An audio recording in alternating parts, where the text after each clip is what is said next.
Hi, it's Susan. Welcome to Sheave Dives Right, and we are at DEMA. And today we are with Peter McDougall, and I am so thrilled to meet him. He's the guy behind the maps we use and how it's going to make your dive better. Peter, Yes, thank you so much for having me. This you're is wonderful. welcome. How did you get into mapping out reefs?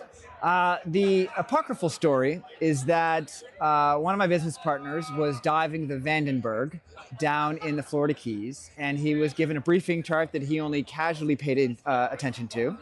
And he ended up surfacing on, because it wasn't very detailed, it was one of those triangle and rectangular to represent the whole Yeah. boat, smiley octopus in the corner, and he surfaced on the wrong dive boat.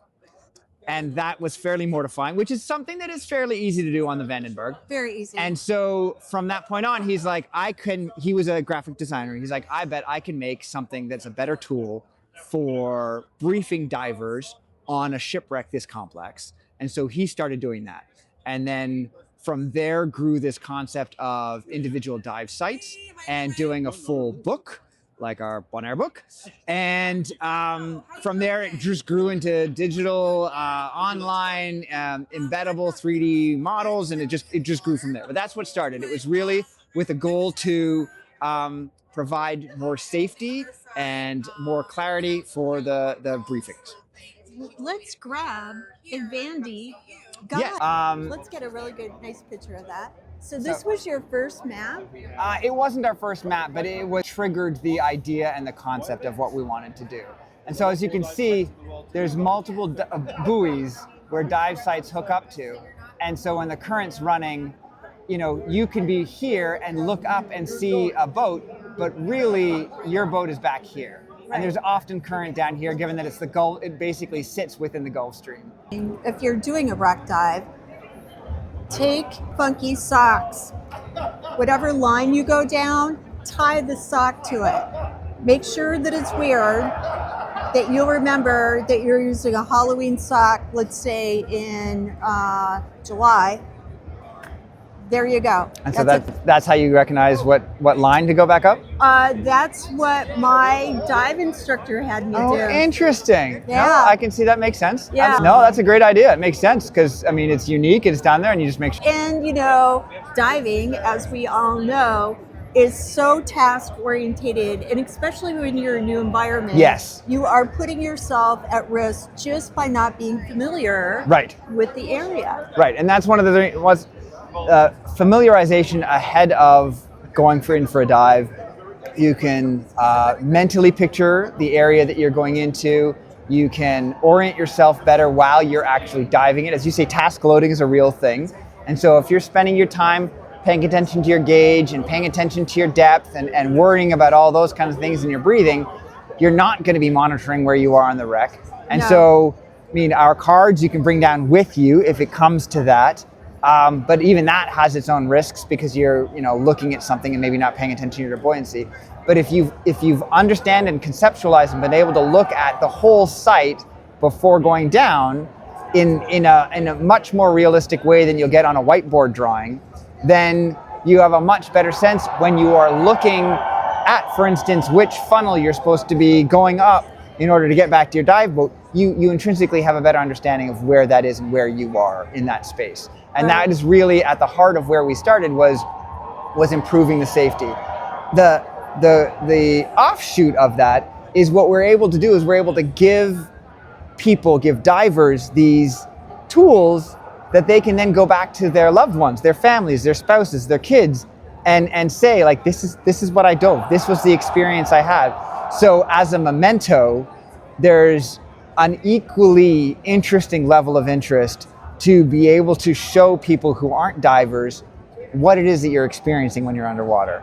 And our overarching goal is to connect people more with the ocean. Because if they're connected with the ocean, they will vote to protect about it. And they'll be endorsing, they won't want people to be able to dump garbage and stuff into it. And so from our point of view, the better we can connect non-divers with what's under the water that you're otherwise never going to see. You stand out on a beach and there could be a whole artificial reef network or statues and wonderful things out there. And you won't see it because you can't, looking at an angle from the beach, you can't see what's underwater. And so by having shoreline signage or cards or books, or even digital assets on the website, you are offering people a better way to connect with what's underwater. And I see you have, is the Bonaire book new? Yes, so we recently updated this. This is our second edition of the Bonaire book. And we've added a whole bunch of new sites. Bonaire book has been one of our most popular books. For those who haven't dived Bonaire, it is a very shore accessible set of islands. And so essentially what you end up having is the ability to go and throw a couple of tanks into the back of a truck, drive around, and dive when you want, where you want. The downside is you don't often have a guide. You don't have a dive master who's leading you off a boat and diving you through. And so the knowledge of where to go, where to park, where the dive sites are, once you are entering into the water, you should go left, should you go right? What is the entry point into the water? Is it a 3-foot drop over coral, like old coral rock? Is it sandy beach? These are all things that allow you to better plan the dive, and all that information's in our book. Yeah. So, what's been your favorite site? Ooh, my favorite site is a tough one because I like multiple different sites based on different, So one of my coolest experience was a site that a lot of people might find is boring, but was Vista Blue down on the south shore of Bonaire, southwest shore of Bonaire, because it was a dive that we did after having been mapping in Bonaire. And when you're mapping, you're moving around quickly, you're covering a lot of ground. And so I was able just to sit in a soft coral forest and watch a cleaning station and watch fish species swim up, come out, and go. And I just stayed in one place, and it was super peaceful, surrounded by, it was just wonderful. Is it a sexy site? Not particularly, but the experience of it was one of definitely my top dives. Soul affirming. Yes, it really was. Soul affirming dive. And it's something that I think a lot of divers lose because so much about diving has become about seeing all of the things, seeing the mega fauna or exploring the whole wreck, when there's so much on offer just from being in one place. Yes. And I'm not talking about macro photography where you just kind of literally got it really close. It's just be still. Be still and allow the life to continue around you. And then if you at least understand what it is you're looking at and understand the story as it unfolds, then there's an overwhelming amount of stuff to see rather than having to rush around and see everything. I love that. Thank you. I love that. So, last question. Last question. Favorite fish? Favorite fish? Do you have a favorite fish?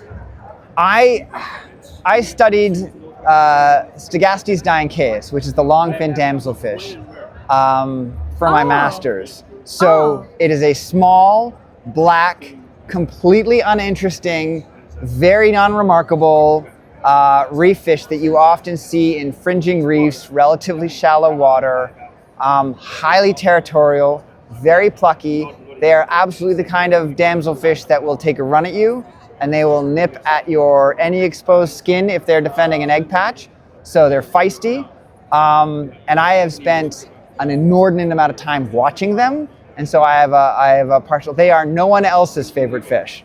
But I have a soft spot for them because they punch above their weight, and I have spent hours and days and months staring at them for my master's thesis. And so I feel like I know I know them well. They are your friends. Absolutely. Well, I love that, Peter. Thank you so much for sharing with everybody. Well, thank you for the opportunity. To see the face behind our maps that we depend on and how you can use them and how they can make your dive better. Absolutely. So again, thank you so much for being with us today. Thank you. It was my pleasure. And remember, as always, dive safe, dive your limits, and as always, dive, dive, dive.